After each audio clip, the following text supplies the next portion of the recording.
स्वागत है आप सभी का ज्ञान गंगा में, जहां अष्टावक्र मंद मंद मुस्कुराते हैं, ओशो दिल खोल ठहाका लगाते हैं और हम बस साक्षी भाव से निहारते हैं। नमस्ते मित्रों, आज हम ओशो की वाणी से अष्टावक्र गीता के एक और गहरे अध्याय में डुबकी लगाएंगे। ये अध्याय हमें चेतना के उस शिखर पर ले जाता है जहां सारे द्वंद्व विलीन हो जाते हैं। क्या कभी आपने सोचा है कि जीवन की भागदौड़, चाहे वो कुछ पाने की हो या कुछ छोड़ने की, कहीं एक ही सिक्के के दो पहलू तो नहीं? हम भोग में सुख खोजते हैं, थकते हैं तो त्याग में शांति ढूंढते हैं, पर क्या ये भी एक मायाजाल है? ओशो कहते हैं पकड़ पकड़ की है, पकड़ छोड़नी है। आज हम इसी रहस्य से पर्दा उठाएंगे अष्टावक्र और जनक के संवाद के माध्यम से। पिछले कुछ प्रवचनों में हमने देखा कि कैसे राजा जनक को आत्म साक्षात्कार की एक झलक मिलती है। वे आश्चर्यचकित हैं, आनंदित हैं, लेकिन गुरु अष्टावक्र अब उन्हें एक और गहरी कसौटी पर कसते हैं। वे जनक को तथाकथित मोक्ष का प्रलोभन देते हैं, त्याग का मार्ग सुझाते हैं। ये परीक्षा पहले से भी सूक्ष्म है, मूल शिक्षाओं का सरलीकरण। ओशो हमें समझाते हैं कि जब व्यक्ति संसार के भोग विलास से उगता है तो उसके सामने एक नया खतरा खड़ा होता है, त्याग में उलझ जाने का। धन छोड़ा, घर छोड़ा, पर पकड़ने की जो पुरानी आदत थी वो अब त्याग को पकड़ लेती है। अहंकार नया रूप ले लेता है। ओशो एक फकीर की कथा सुनाते हैं जो सम्राट मित्र को नीचा दिखाने के लिए अपने त्याग का प्रदर्शन करता है। सम्राट कहता है, हम दोनों एक ही जैसे हैं। मैंने अपने अहंकार को साम्राज्य से भरा, तुमने त्याग से। तो खतरा भोगी को उतना नहीं जितना भोग से जागे हुए व्यक्ति को है त्याग में अहंकार को सजा लेने का। अष्टावक्र जनक से कहते हैं, अष्टावक्र उवाच, श्लोक 66-69 का सार। जनक, तुम्हारा किसी से कोई संग नहीं, तुम शुद्ध हो, फिर क्या त्यागना चाहते हो? देहाभिमान को मिटाकर मोक्ष को प्राप्त हो जाओ। यह संसार तुमसे ही ऐसे उठता है जैसे सागर से लहर। स्वयं को एक आत्मा जानकर लय हो जाओ। ये प्रत्यक्ष दिखने वाला विश्व भी तुम अमल में रस्सी में सर्प की तरह असत्य है, ऐसा जानकर लय हो जाओ। सुख दुख, आशा निराशा, जीवन मृत्यु में सम होकर निर्वाण को प्राप्त हो। ओशो कहते हैं, ये अष्टावक्र का प्रलोभन है। अगर जनक इस करने में, कुछ होने में या कुछ पाने में पड़ गए तो चूक जाएंगे, क्योंकि मोक्ष कोई फल नहीं जो किसी कर्म या ज्ञान से मिलेगा।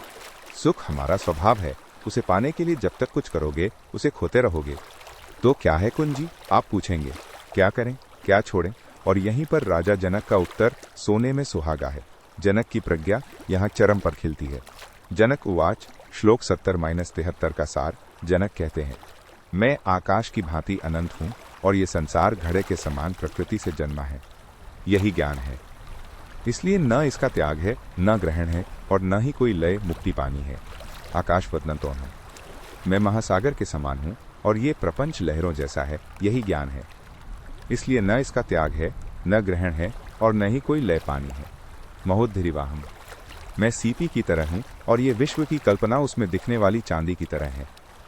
यही ज्ञान है, इसलिए न इसका त्याग है, न ग्रहण है, और न ही कोई लय पानी है।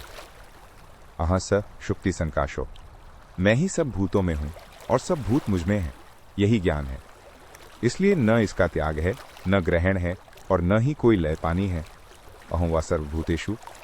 जनक का ये इति ज्ञानम, यही ज्ञान है, अद्भुत है। वे कह रहे हैं कि मैं पहले से ही वो हूँ। कुछ बनना नहीं है, कुछ पाना नहीं है, कुछ छोड़ना नहीं है। आकाश को घड़े से क्या मोह, क्या त्याग? सागर को लहरों से कैसा ग्रहण, कैसा लय? ओशो इस पर बल देते हैं कि असली मुक्ति किसी चीज को करने या छोड़ने में नहीं, बल्कि ये जान लेने में है कि मैं वही हूँ।